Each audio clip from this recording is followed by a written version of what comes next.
તો ગાઈઝ અમારા જેનીશભાઈને છે ને એક્સરે પડાવવાનો છે, તો હવે એક્સરે પડાવવા અંદર પ્રિન્ટ આપી છે રિસિપ્ટ, હવે બોલાવે એટલે જઈએ. તો ગાઈઝ હવે જેનીશભાઈને છે ને પ્લાસ્ટર કરવાનું છે. ભાઈને માંસપેશીઓમાં સૂજન આવી ગઈ છે અને ડેમેજ થઈ ગઈ છે, તો હવે પ્લાસ્ટરથી આવશે. વાહ માય ગોડ, આના હાથ તો જો બોલશે, પપ્પા તને બોલશે દક્ષ. તો ગાઈઝ જો પાટા પર પોટલી મારી અને ના પાડી છે, જસ્ટ હોસ્પિટલથી લઈને આવી એને જાતે.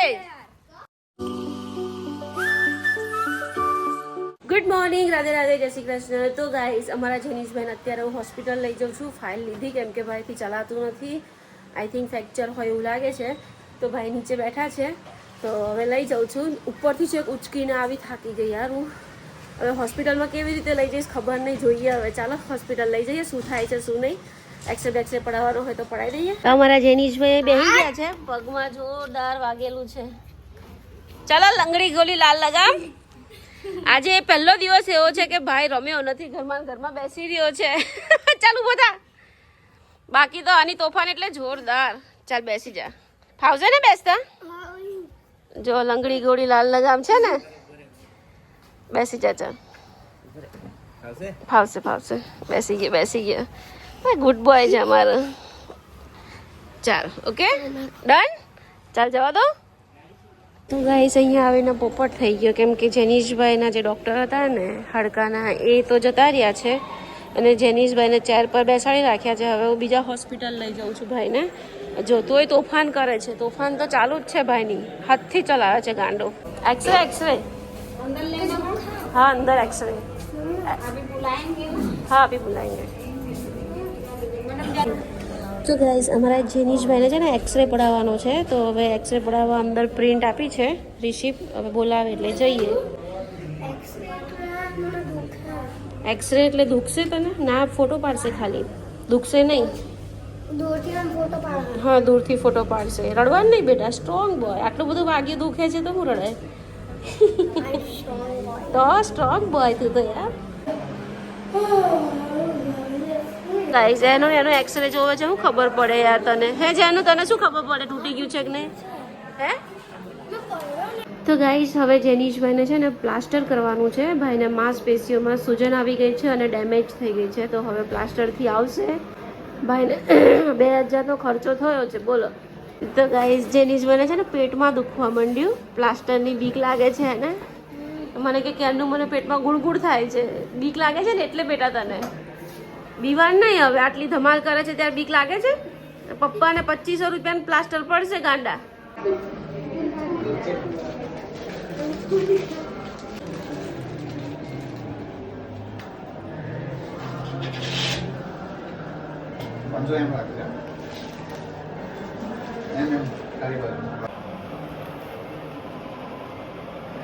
તો ગાઈઝ જો પાટા પર પોટલી મારી અને ના પાડી છે, જસ્ટ હોસ્પિટલથી લઈને આવી એને જાતે. કેમ સમજતો નથી? પેલું એ પ્લાસ્ટિકની કોથળી ચડાઈ દે. હા ના, એ નીચે ઉતારવાનો જ નહીં હવે પપ્પા, ધૂળેટી પર. હા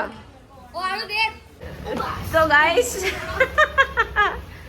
જોઈ લો, અમારા જેનીશભાઈના ફ્રેન્ડે જેનીશને ઉચકી લીધો છે. ચીપડી નીકળી ગઈ આરુષથી. તો ગાઈસ અમારા જેનીશભાઈને પ્લાસ્ટર આવ્યું છે અને ભાઈને મસ્ત જમાડું છું ગોળ ભાખરી. આવ્યો બાપરે બાપ, આ છોકરો આવ્યો. ઓ બા માય ગોડ, આના હાથ તો જો બોલશે, પપ્પા તને બોલશે દક્ષ. હાથ તો જો કેવા. રહેવા દે, એને છેડવાનું નથી ને, તો બહુ મારી તોડી નાખીશ તને એને છેડીશ તો. શું મને ઇન્ફેક્શન થઈ જશે. તમારી પિચકારી, તમારો કલર, તમારા બલૂન, તમારી પોટલીઓ, એ બધાનું તમે શું કરશો હવે? હે હવે તો તમારી ધૂળેટી બગડી. હવે તારી તો 1000 પોટલી પડી છે, પણ હવે તો તમારી ધૂળેટી બગડી. હવે શું કરશો તમે?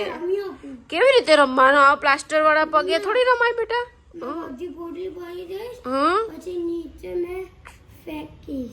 અચ્છા દિમાગ લગાવ્યું.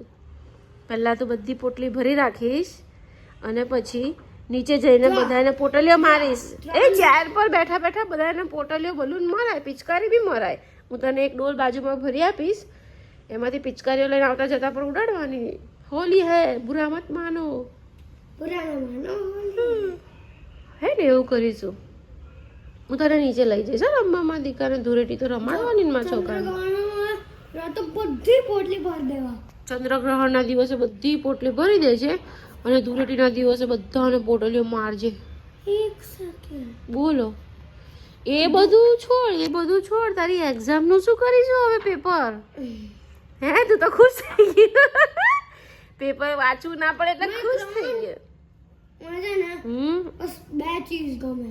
શું ના સોરી 3 શું ને 4. અબે શું? મોબાઈલ, ખાવાનું, રજા પાડવાની અને રમવાનું. વાહ વાહ વાહ.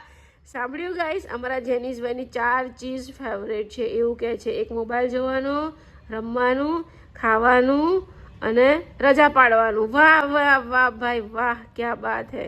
રજા હોય ને તો સ્કૂલમાં ભણવું નહીં પડે. એવું ચાલે બેટા. ભણવા માટે તો લોકોને આમ ભણવા પાછળ ગાંડું થઈ જવાનું હોય બેટા.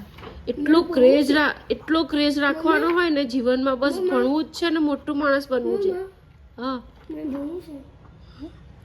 શું ભણવું છે. ભણવું છે ને? ભણજે, હજી તો તું નાનો છે. હજી તો તમને ખબર છે ભાઈ આ 11 માં આવ્યા હવે તો ઘરમાં બી નહીં દેખાતા. ભણ્યા જ કરે છે. તો ગાઈસ ચાલો હવે સુઈ જઈએ. બહુ માથું દુખે છે આજે તો. આખો દિવસ જેનીસ ઘરે રહી મને એટલી હેરાન કરી છે. કેટલી વાર કોલ્ડ કોકા બનાયા, દૂધ બગાડ્યું ને આખા ઘરમાં થમ્સઅપ કરી ને આખા ઘરમાં ખુરશીઓ લઈને રખડ્યો. મારું તો મગજ ખરાબ કરી નાખ્યું આજે. અને પાછું ખુરશીનું નામ તો ચીકુ પાડ્યું છે. એનો સહારો છે જો અહીંયા જ છે ચીકુ. ચીકુ આપો ભાઈ, ચીકુ. ચીકુ લઈને શું કરીશ તું? હમણાં લંગડો ઊભો થયો તો એવો થાય ને. જા લંગડો ઊભો થઈને ચીકુને લઈને જા અંદર બેડરૂમમાં સૂઈ જવાના આવે. તો ગાઈસ જો લંગડો ઊભો થયો છે. ડોક્ટરે ના પાડી છે. હા જો આયરો ચીકુ છે. તો ગાઈસ મસ્ત જમી લીધું છે, બેઠા છીએ. અને અમારા જેનીશભાઈએ તો ખતરનાક પોપટ પાડ્યો છે. ભાઈને હોસ્પિટલ લઈ ગઈ હતી, તમે જોયું. એને પ્લાસ્ટર કરાવ્યું. ભાઈને છે ને જો એક્સરે પડાયો. એક્સરેમાં એટલું બી ખાસ નથી, એકદમ જીરી ગમતો ક્રેક છે અને માંસપેશી ઇન્જર થઈ ગઈ છે. જો અમારા જેનુભાઈ બતાવે છે. જો ગાઈસ પહેલા આવો તો હવે આવું થઈ ગયું. એમ પહેલા આવો તો પછી આવું થઈ ગયું. પહેલાનું કોને ડોક્ટરને બતાવ્યું? તારો પહેલા પગ કેવો હતો એ? એવું નથી બેટા. જો મારી વાત સાંભળ. હા આ કુણીનું બતાવ્યું. Okay yes perfect. તો ભાઈને હવે 15 દિવસનો ખાટલો આવ્યો છે. સ્કૂલમાં રજા, ટ્યુશનમાં રજા. ભાઈને શું કરીએ યાર. સ્કૂલ ને મારા 2 છોકરાઓને આજે તો મારા જેનિસને બી પહેલું ધોરણ આખું બગડ્યું એવું સમજો તો ચાલે. કેમ કે બીમારે અડધા દિવસ ગયો નહીં. દક્ષના ઓપરેશન કરાવ્યું ત્યારે 2-2.5 મહિના નહોતો ગયો. વચ્ચે એને આંતરડામાં સોજા આવી ગયા હતા ત્યારે 10 દિવસ નહોતો ગયો. છોકરાઓનું ભણવાનું એટલું બગડે છે, પૈસા એટલા બગડે છે, હેરાન એટલા થઈએ છીએ. એટલે તો મેં છે ને રીલ્સ ને એવું બધું બનાવવાનું છોડી દીધું. મેં કીધું ચાલો છોકરાઓને કંઈક નજર લાગી જતી હોય તો હવે સોશિયલ મીડિયા બંધ કરી દો. હા પણ યુટ્યુબમાં હું બંધ નહીં કર્યું. યુટ્યુબમાં એની ટાઈમ મારા વિડીયો આવશે જ. કેમ કે યુટ્યુબમાંથી મને પૈસા મળે છે. ઇન્સ્ટામાં બી મને પ્રમોશનના પૈસા મળે જ છે. પણ ઇન્સ્ટાગ્રામમાં કેવું કે બહુ જ વધારે રીલ વાયરલ થાય છે. હવે નજર ઇઝ રિયલ એવું બધા કહે છે. ક્યારેક કોઈની નજર લાગી જાય એવો મારો વહેમ છે. બાકી તો એવું હોય નહીં કંઈ.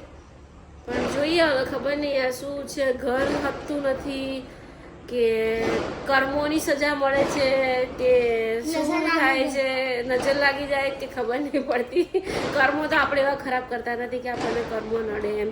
કેમ કે હું તો આખો દિવસ ઘરમાં જ હોઉં. સવારથી સાંજ સુધી બહાર નથી જતી. શાક એવું તો 3-4 દિવસનું લાઈન ભરી દઉં. બસ છોકરાઓની જોડે જ હોઉં. પ્રતિક સવારે જાય સાંજે આવે. કોઈનું ખરાબે નહીં કરતા, કાંઈ નહીં. શું કર્મો નડે યાર, કોને ખબર શું થાય છે. તો કંઈ નહીં. હવે ભાઈ તો ઘરે જ છે. 10 દિવસ.